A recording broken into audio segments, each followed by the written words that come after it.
Hello everyone.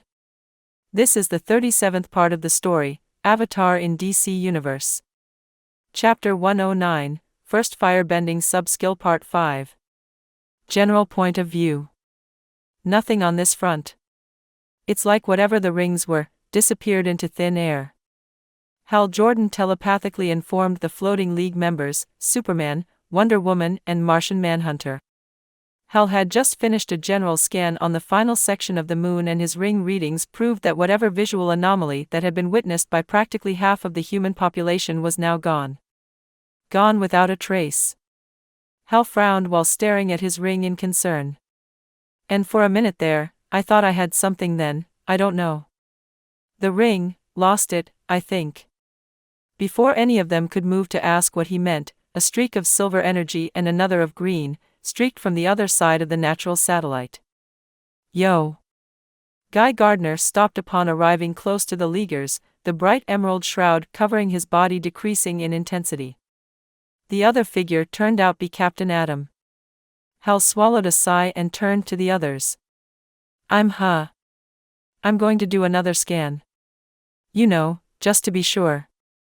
He said that and escaped, not wanting to deal with Guy's nonsense. Superman and Wonder Woman shared a look. Their faces were hidden by the rebreathers, yet they understood each other perfectly. Manhunter, on the other hand, nodded at Captain Atom. I am hoping you had better luck than the rest of us, Captain. He pushed the statement through the link. In response, Captain Atom shook his head.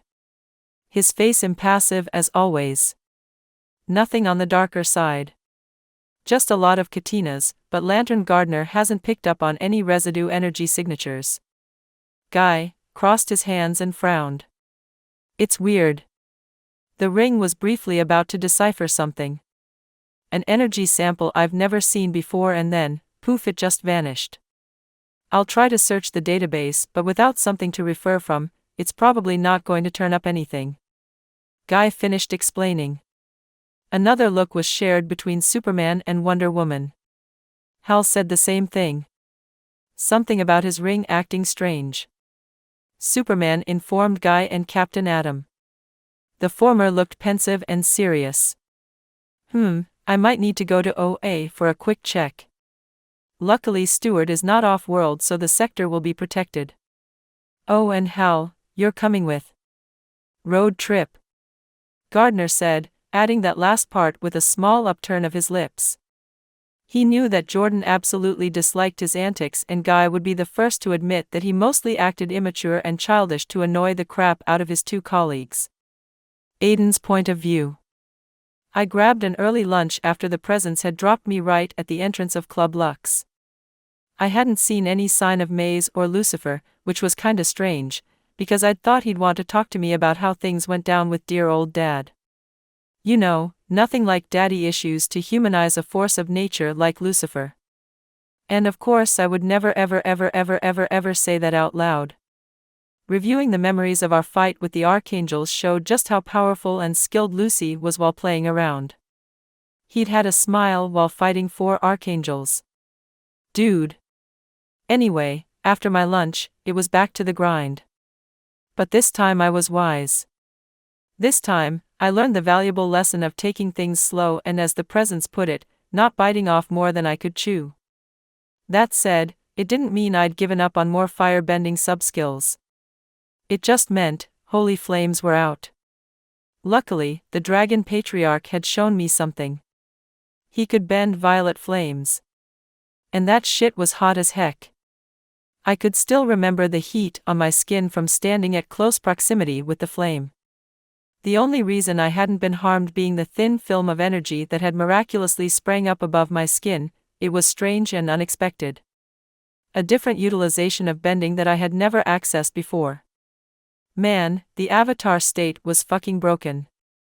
And back to the point of the Dragon Patriarch, in canon, dragons were shown to be able to bend uniquely colored flames. And I had dragons in my realm. Cool multicolored flames? Sign me the fudge up. A boom tube appeared before me, after a quick shower and change of clothes. I stepped right through it and appeared on Sanctuary. The anger came back. Sanctuary was, not destroyed, but many sections of it, like the gazebo, were in shambles. There was a groove running right through the center of the island where my body had impacted from Gabriel's kick. One day, I'm paying him back for showing me up in my own house. So I increased the time to the point where 3 hours on the inside was an hour on the outside and got to work, cleaning up. First, I got rid of all the broken trees. I gathered the branches and trunks on the beach to dry. I could later use them for firewood. Then, I covered the groove as much as I could, hiding the hard shell of the turtle lion behind the layer of soil once more. Lastly came the gazebo. I took a snack break where I gorged myself on grangos and then went to deal with the last thing on my list. The gazebo was constructed from palm leaves and a strong wood that looked like cypress and was native to one of the closer islands. Inside it, I'd set up a beanbag, a carpet, 2 expertly made benches by moi, with soft cushions, and at the center was a table with a bowl of fruits from all over the island. Now, fortunately, the roof of the whole construction had just caved in, which meant apart from replacing the table, bowl, and a few wooden frames, everything else was relatively fine. I flew back and forth from Sanctuary to Cypress Island and used firebending construct creation to cut what I needed down without ruining the wood. Firebending constructs were a bitch and a half to make. Despite the fact that firebending was much easier for me than airbending, I still struggled to form Zuko's familiar knives. The trick I'd found out was to keep the flame stable by not forcing it into a certain form but instead regulating the heat evenly and then guiding it through a mental pathway to your desired effect. Lastly, you had to keep your breath constant and relaxed. Any emotional fluctuations would also lead to the flame growing big or small, destabilizing the effect and making you start from the beginning once more. See, a bitch and a half to make. I carried the wood back to Sanctuary through airbending, a pile of 8 long pieces of wooden logs, floating behind me as I cut through the air and finally landed gently. 30 minutes later, I'd completed work that would take 5 men over 2 hours. I love my powers. When all that was done and I'd rewarded myself with a few more grangos, it was time to check out my rewards from the system. I had completed the mission, kinda, and hopefully the next perk would be something as awesome as the last one, the Spark of Enlightenment. Urgent mission. A host of divine creatures have breached past the boundaries of your realm and the only one capable of stopping them is a railgun, nuclear missile, and world-ending meteor of a being all rolled into one. In other words, total overkill. Do something. Anything. To ensure your world does not get done dirty. Mission difficulty hell. Mission status complete. Rewards. Congratulations. You really didn't do much, but whatever. Anyway, your efforts have rewarded you with a new perk. Yay. Hammer space, a space roughly the size of a closet inside. Nothing much, just like your performance. Come on, we both know without the Āvātār state, your ass would be toast. We've taken the liberty to add a great surprise inside. Training points 385. Okay. I feel like the sass was a little too much, seeing as the Āvātār state is essentially still me. And speaking of that, this time it activated on its own. Weird. But based on how dire the circumstances were, I guess I shouldn't be surprised. I had a billion angels with swords, all wanting to go slasher on me. That's the kind of thing that awakens the beast. Okay, clearly I need to work on my analogies, that sounded way too cheesy. The training points had increased yet again. This was great. Now it was a sure thing, I would get some really good sparring partners with that amount. I minimized the display box and instantly, I could feel a new sense. Like the feeling you get when you have a hat on. It can get lost in the background, but the sensation on your scalp is always there. I followed that feeling at the back of my head and my mind presented me with a small but spacious slot. Inside the slot was a sword. A rapier to be exact. I widened my eyes. The rapier that the Āvātār had created using different elements and a big dose of bullshit to fight the archangels with.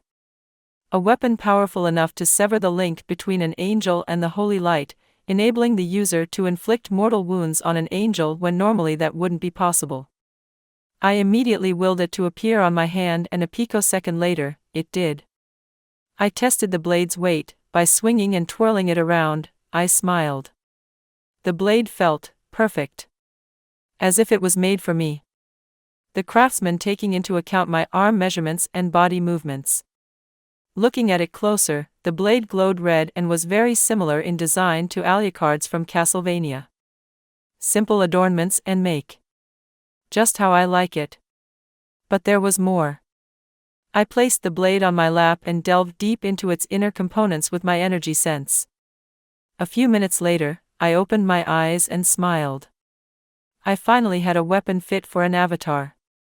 Apart from its main ability to hurt anyone, not just angels, by severing the link they had with their own personal energies, therefore leaving them unprotected, there was one more ability. I could use the sword as a focal point to channel my bending faster and easier. I would have to be careful not to use it as a clutch, but, all in all, the blade was awesome. I wonder what I should name it. Chapter 110, First Firebending Sub-Skill Part 6. Aden's Point of View. I stood before a barren island, floating in the sky while gazing down on the very familiar landscape. A long stretch of land that was made up of huge outcrops of rock and coral reefs along its banks. I tightened my hand on the blade I had in my hand. Was this some kind of cosmic joke? The island was a carbon copy of the same place Aang fought Fire Lord Ozai. It was also the same place we fought. Silent tears streaking down his face, will broken by the futility of his existence, and then me, dealing the final strike. I didn't try to hide from the memories. I let the feelings wash over me. I had accepted my actions. It was, frankly speaking, the worst thing I had ever done, but I had triumphed over that. And by God, I wouldn't stop moving forward. Back to the island, there were no animals or plants, any kind of vegetation really. The most prominent difference between the island and Aang versus me battlefield was the absence of the long river flowing through the center, around some of the pillars from north to south. Everything else was flashback-inducing. Which is why I was planning on destroying this symbol of my past deeds. To truly embrace my full self through forgiveness and getting rid of the small smidgen of guilt still weighing heavily on my shoulders. I looked at the blade in my hand. This had initially started out as a way to test the power of the blade, but now it was more than that. Now it was a sort of mini beginning for me. So, many things had recently happened and it didn't feel like things would get any quieter soon. There was so much to do, but that's my lot in life and I can hardly complain. None of this would be worth it, if it wasn't tedious. I twirled the blade as best as I could in my hands, adjusting the grip to the point it felt comfortable to use. I had no expert skills in weapon handling. There were some set moves I could perform with a glider from my airbending side of elemental manipulation, but that was about it. It didn't mean I was a complete novice, however. A sword was 3 main moves with different combos and angles of infliction. Basically, slash, pierce and block. That could be further split into subsets, hack/cleave, slice, parry, and many more. Fortunately, I could slash. I took a stance while in the air and looked down at the ground. The whole island was about 40 square kilometers. So not too big and not too small. I wanted to first of all test how sharp the blade was. I lost control of my flight and fell down towards the island. My body was aimed at a trajectory where I would fall on top of one of the taller pillars of rock. A death sentence to anyone else, but it was exactly what I wanted. I raised the rapier above my arms and grunted in exertion. There was a sudden downward action and the rapier bit into the pillar. Like a hot knight through butter, I barely slowed down in my descent, the sword in my hands being so sharp the hard rock had offered no resistance. I slammed onto the ground and bent my knees slightly to stabilize myself. The ground cracked underneath my feet and a cloud of dust rose up. There was a groaning sound and the pillar in front of me, separated into 2 huge pieces like a spring onion cut right down the middle. The whole structure fell, each piece to the opposite direction. I slashed out the rapier and the humongous dust cloud was blown away, then with a sudden small twist of the wrist holding the sword, the air changed. A huge draft of wind, monster tornado to be precise, was born, standing at 20 meters and more from the barest of efforts I put in. It hit the closest rock boulders and they shattered, completely worn down. I had unraveled it before it could cause more damage. I had 2 more tests to do after all, and I needed the island for that. My legs spread out a little while I bent my upper body down, leaning forward.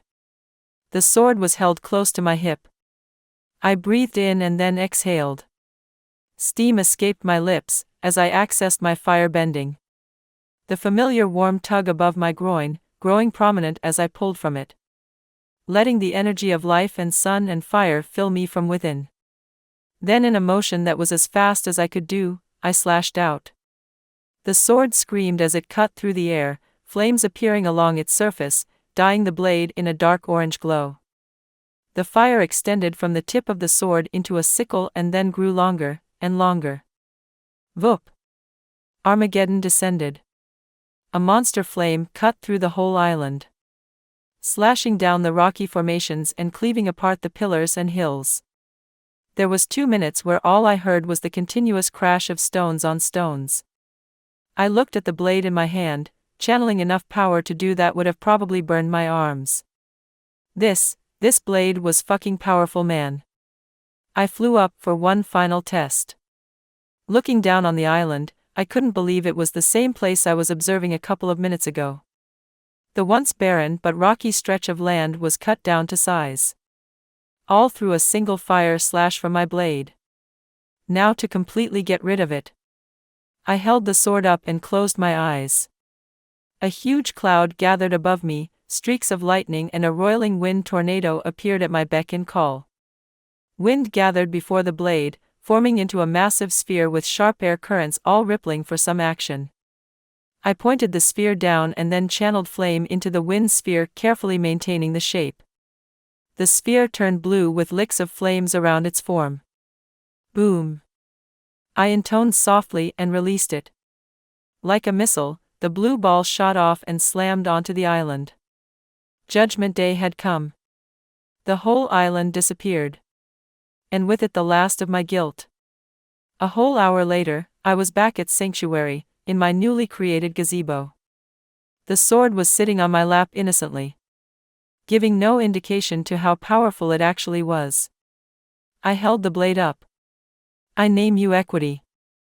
I felt something slot in and became aware of the blade even more clearly. For your edges will strike equally. Balance is your construct and I am the agent to enforce it. Equity, the sword of order. Congratulations. Man, oh man. You're on fire these days, dude. Sometimes literally, for giving your sword such a cool name, you have unlocked a few more additional skills. Name Equity. Title Sword of Order and Balance. Skills. 1. Severing links. Equity has the unique skill to cut off a being's access to their personal energies, granting the user a universal resistance nullifier up until the link is restored once more. 2. Elemental channeling. Equity can safely and easily channel the user's elemental skills up to and depending on his level of mastery efficiently. 3. Soulbound, basically, Mjolnir on steroids. You can never lose Equity. And Equity can never lose you. Equity can fly back to its owner, breaking through the dimensional cracks and universe-spanning distances while singing, "I'm coming home." You get the gist. 4. Form shift. Equity is made solely for the Āvātār. And the Āvātār is a master of all the elements. That means, Equity should step up to and match that level of power. The sword has the ability to shift into any suitable weapon form, to better channel each element because every element is innately different. Postscript: the sword was made from the brief touch of divinity accessed by the Āvātār, the strongest material present to the Āvātār state's manipulation and creation, and lastly a mental imprint. The sword can never have another owner. It will follow you even to death and beyond. Those additional skills were amazing. I held up Equity and smiled in appreciation at the way its sharp edge gleamed in the sun. I concentrated and the rapier in my hand changed into a katana. The aesthetic was maintained though. a simple design but with the blade glowing red in the light. I willed it to change and laughed in surprise when Stormbreaker, Thor's second hammer/axe appeared. Then Mjolnir. It was missing the familiar rune inscriptions of OG Mjolnir, but still my weapon was way cooler. I tried another iconic form. The Kubikirabocho, Zabuza's, the Demon of the Mist, sword.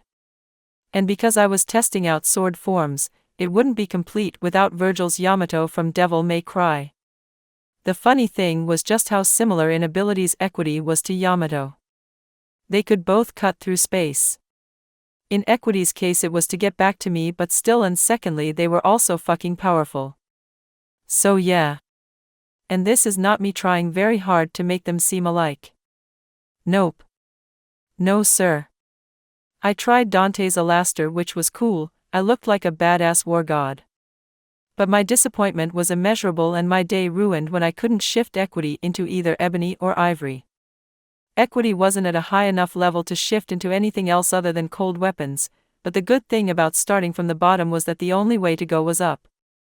Not a very appropriate analogy, but we already established I suck at those.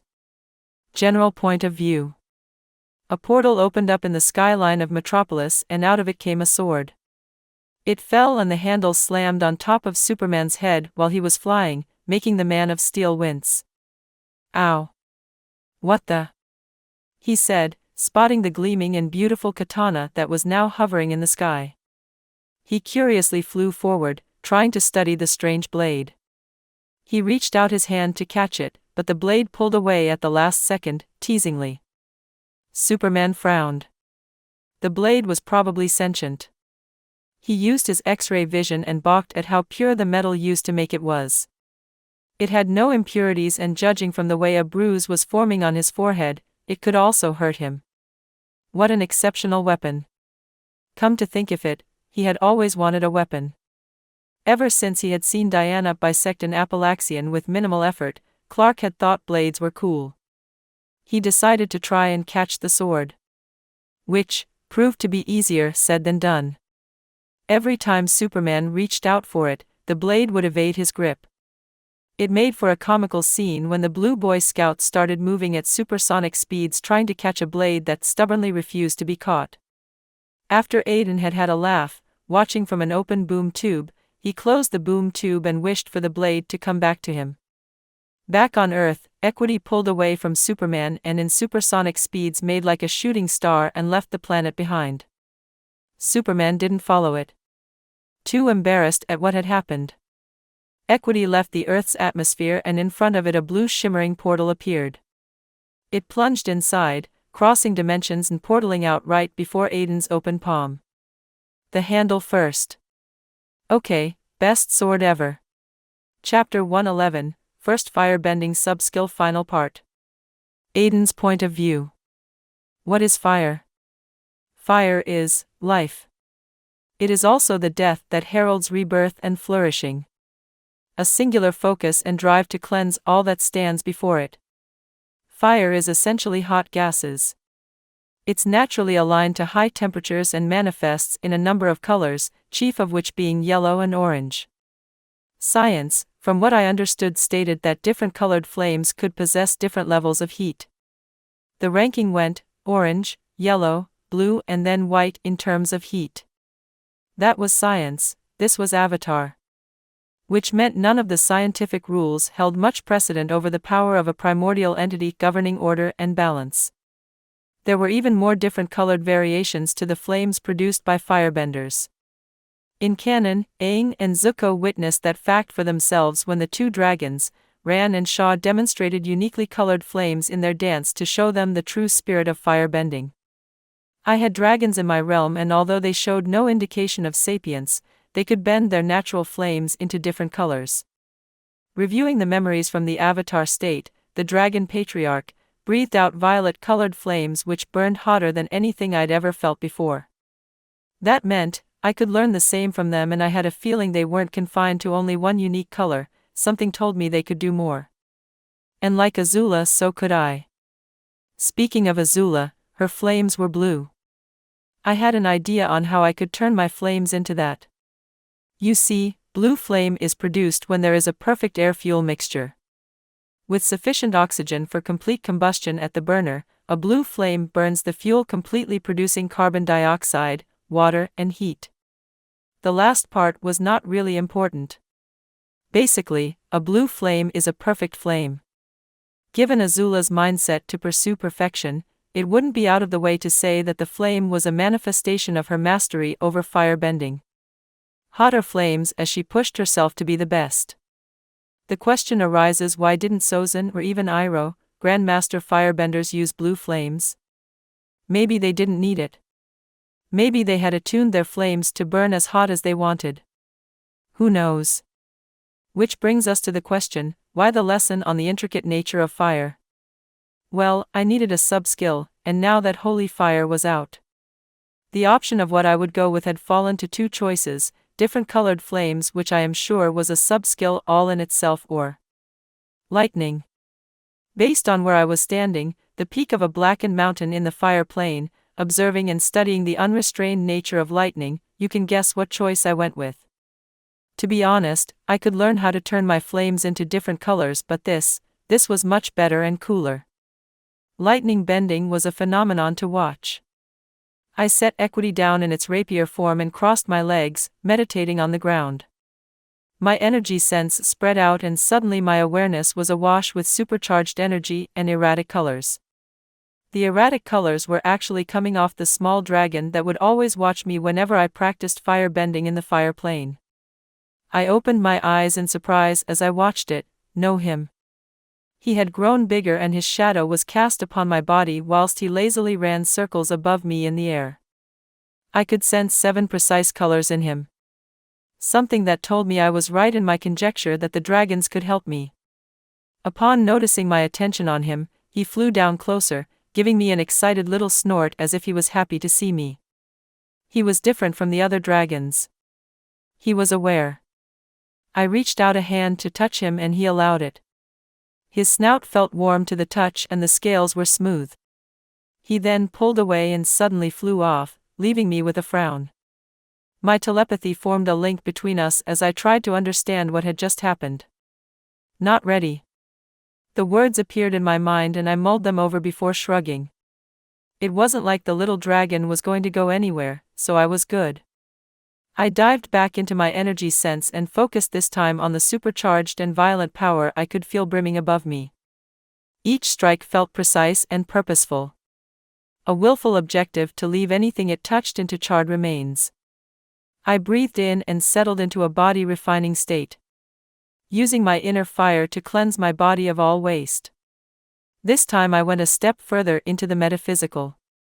I used my inner fire to cleanse myself of all and any distractions, choosing to focus on only one thought: the nature of lightning. Using Iroh's simple explanation, lightning was the purest expression of firebending. It is known as the cold fire due to its precise and deadly nature. Lightning doesn't spread out and strategically destroy something like fire does. It's like an assassin's blade to a soldier's machine gun: silent, cold, and fast. Very fast. I understood that. To bend lightning, one had to maintain a calm emotional disposition. Which is why I had used my body refining skill, to get rid of all distractions and achieve a tranquil state. Now, all that was well and dandy, but nothing truly explained its working or how one could activate it. But who was I? I had thousands of pop culture, movies, books, and anime knowledge to draw from. I tried the first way, attempting to rub the fire against each other if that made sense to achieve a charge. I immediately stopped that when I felt an explosion about to occur inside my body. Well, at least I had the direction towards combustion bending. Failing that, I changed directions and clearly delved back into what lightning bending was. Iroh had repeatedly tried to teach Zuko the importance of having a calm state of mind when bending. But Zuko, due to the hatred, self-loathing, and guilt he possessed, could not get past that point until he had handled his issues. A light bulb went off in my mind. That's it. The simple explanation was actually the way to go. It wasn't complex in practice. It actually was that simple. Bleeding all emotion from fire bending, leaving behind a cold focus. That's why it was known as cold fire. I rose up to my feet, breaking the body refining skill and breathing out a thick steam. Sweat was matted in my eyebrows as well as covering my skin in light perspiration. I spread out my legs to the side and leaned my body forward. 2 of my fingers extended on both of my palms, the index finger and middle finger. I breathed in and out, settling into a slow but strong cycle. The flame inside me ran the already established course inside my body, excited and warm. Every time I fire bend, my emotions were aligned into a positive mindset. My drive was ironclad and my will unshakable. Appreciation, excitement and contentment were chief among the emotions I felt. They didn't add anything really, but it felt right. Fire was a pure expression of life and death. It was fitting to appreciate its beauty. This time, however, the ironclad will remained, my unshakable resolve remained, but the emotions I felt were tightly clamped down upon. I let them wash over me and remained stubborn. My focus became razor sharp. The energy inside me changed. It went steely, cold and hard. I moved my left hand to the side in a slow dance. Sparks started appearing above the 2 fingers. Blue and so bright, it was hard to look. The skin on my appendages felt tingly. I leaned heavily on my left leg as the dance transitioned to the right hand, the sparks increasing in intensity and power. Then I stepped forward, and brought my 2 palms to meet in the middle, each of the 2 fingers extended and with electric energy dancing at their points. The energy combined and I pointed my hands out. 5 wide streaks of lightning power buzzed through the air, as if heralds to a mighty storm that would destroy everything in its path. I swept my leg out and flipped, holding the charge deep within me for a few seconds.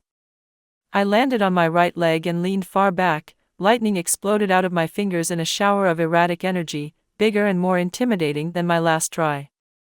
The lightning struck an adjacent mountain to my right and its rocky exterior exploded into pieces of stones and dust. I fell into a trance, sending random strikes of lightning for a continuous hour before the painful sensation covering my palms became too much and I shouted, channeling the last burst of lightning I had to the clouds. The response came back swift and deadly.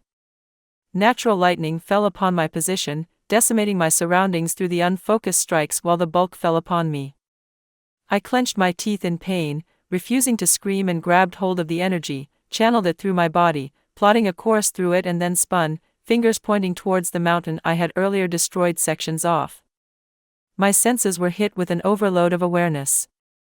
The air cried as a massive streak of lightning, this one more white than blue, shot out of my fingers.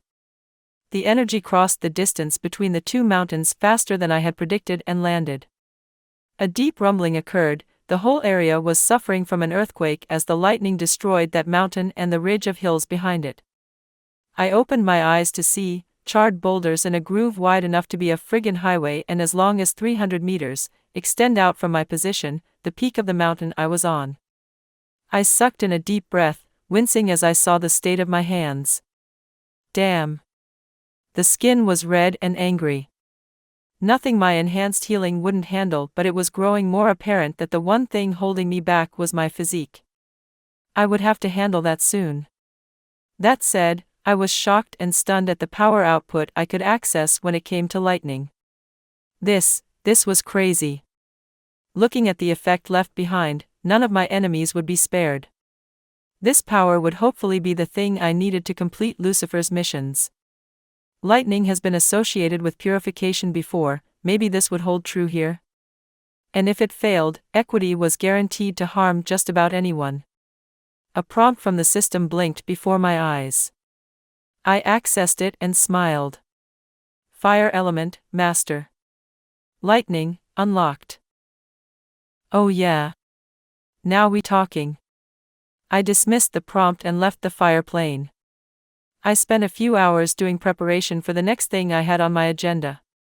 A week-long meditation. I ate well, a healthy meal this time, not just grangos, took a shower and checked on Lucifer and Maze to tell them that I would be gone for the length of the week. They still hadn't come back. Instead of needlessly worrying about the devil, I sent each of them a text and got back to my elemental dimension. The next time I settled on the meditation pose, I wasn't moving until I had mastered lightning in all its entirety. I used the perk, Spark of Enlightenment, and my mind fell into another trance. This marks the end of part 37 of the story, Avatar in DC Universe. Thank you for listening. Please like the video and hit the subscribe button to listen more. Hit the bell icon to get notified of all the new content uploaded to the channel ASAP.